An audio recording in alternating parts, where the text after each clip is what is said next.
On Saturday, the Ohio State Buckeyes, number one in the land, will look to stay number one as they travel to Purdue to battle the Boilermakers. Ohio State comes into this game with a record of 8-0. In their last contest, the Buckeyes battered the Penn State Nittany Lions 38-14. The Buckeyes ran the ball 32 times and accounted for 164 yards, an average of over 5 yards a carry, 55 plays, 480 yards total. This is an Ohio State team that has racked up 3,500 yards for the year. When it comes to touchdown distribution, Ohio State 24 touchdowns on in the air, 13 rushing touchdowns. Now, Purdue heads into this matchup 2-6 this year.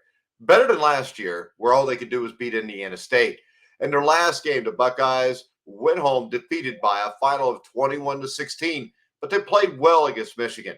Purdue ran the ball for 3.5 yards per attempt, finished the carry, 39 carries, 138 yards. And the Boilermakers had 276 yards total.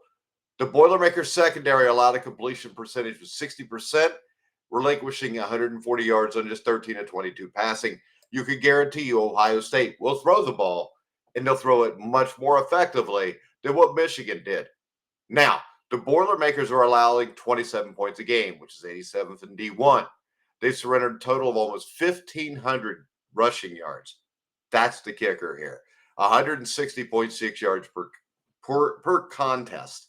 When you look at that, this Boilermakers defense is going to be on the field a lot because Purdue's not going to be able to do much offensively. Now, the spread in this game is 28.5 points. That's a huge spread, but I would give the 28.5 points here. I think Purdue is an improved team, but Ohio State will be able to run the ball at will. They'll be able to throw the ball at will, and the Ohio State defense is not too shabby either.